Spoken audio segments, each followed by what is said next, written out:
Ladies and gentlemen, Mr. Cropper in New York, as you know, and this is a much more peaceful environment than Paris is right now. For example, Paris has hundreds of cars burned a year. I believe the statistic was 2,000 were burned in like 2005 or something like that. I mean, that's like 3 or 4 or 5 a day on some days. And so that's probably 20 or 30 per riot. Maybe there were just a few big riots where hundreds of cars went up. Can you believe this? 2,000 cars burned in Paris? This is an amazing statistic for 1 year. I asked my brother, who I live with now here in New York, on his floor temporarily until I find a place. I said, how many cars were burned in this city last year? He said, none that I know of. Some probably caught fire on the roads. Yeah, that's how it is in the biggest city in America, or second biggest past behind Los Angeles, and one of the bigger cities in the world. Very peaceful for all that. And not composed of just one nationality. New York is not. It's got just about everybody you can even dream of. Every nationality, and a bunch of them too. So how is it that London and Paris and Stockholm and all these cities over there, Frankfurt, Germany, are in such terrible trouble with these enclaves of violent Muslims, like where the police won't go without 2 vehicles at least, and even then it's dangerous, and where ambulances won't go without police escorts, where some firemen were trying to put a burning building out, and they started getting stoned by the Muslims there nearby, and they had to leave because they weren't welcome in the area. Well, what causes this? I can say legitimately enough, sitting in one of the biggest melting pots on the planet, that it's not the tension between peoples. It's not putting people together that causes tension. And it's not even necessarily the people's beliefs, although ultimately that is the real cause. But there's some mitigating factor. There's something causing a rash, if you will, if we use that sort of terminology or visuals. There's a rash being caused in Europe. There's something disrupting society that's not being disrupted the same exact way in America. Bitter irony is that they struck at America, even though it's much less offensive to their views. But they think it's more offensive because this is the reason. Here we go. This is the point, the climax of the video. America does not have institutionalized racism like Europe does. Everybody thought we were done with racism, right? No, it's a new thing called multiculturalism. Now, America does have a silly brand of it, a watered-down version that we call affirmative action, where you have to hire so many women and so many gays and so many minorities or blacks and Mexicans for every how many white people or whatever you have working in this area. You have to have a certain percentage of blacks or whatever. That's one thing.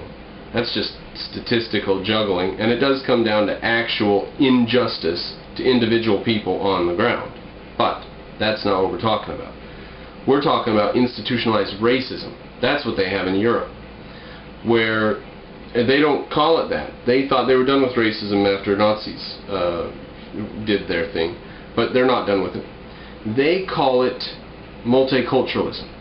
They call it helping out the poor, downtrodden, unfortunate minority so that they don't have to give up all that makes them them. They don't have to give up their roots just to make their way in the world. So they can live their life without giving up their roots and who they are in their original culture. It sounds nice, but the thing is, they took this as a moral absolute without any possible violations. No worries. An absolute. And no worries at all as long as you follow this absolute. As long as you respect people's culture, you're doing the right thing. As long as you help the underdog.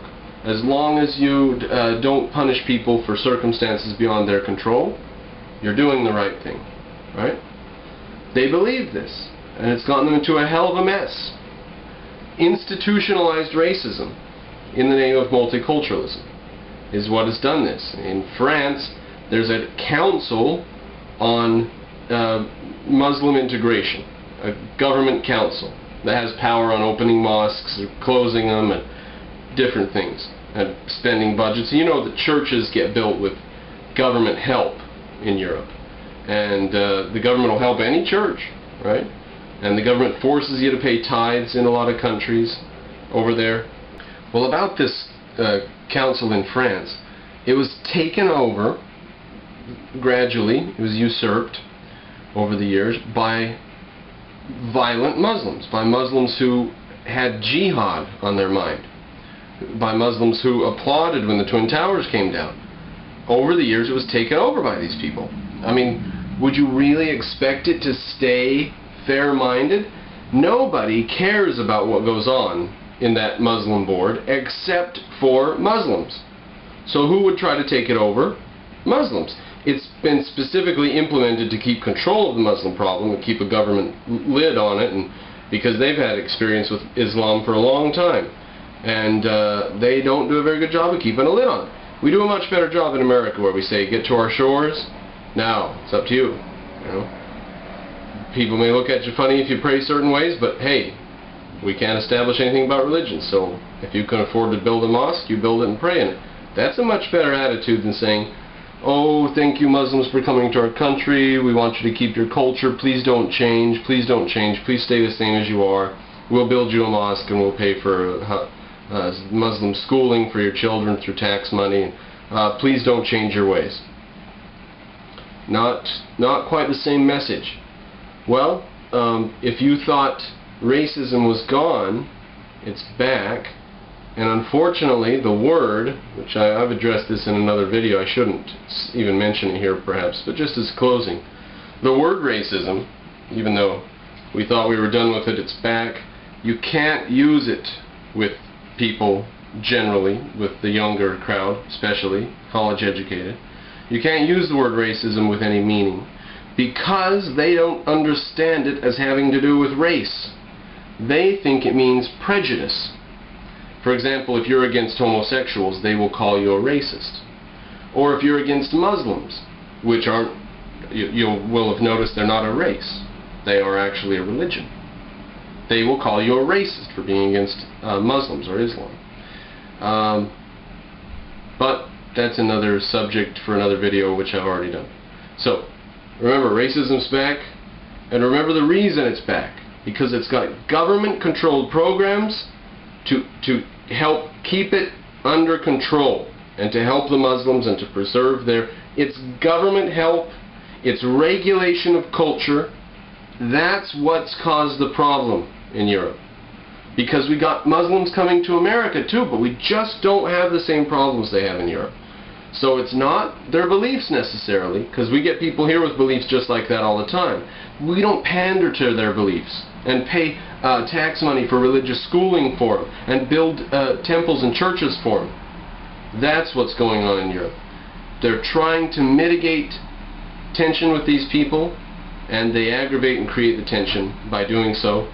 And isn't that just exactly what we know of as the government's way? That's the way government does things.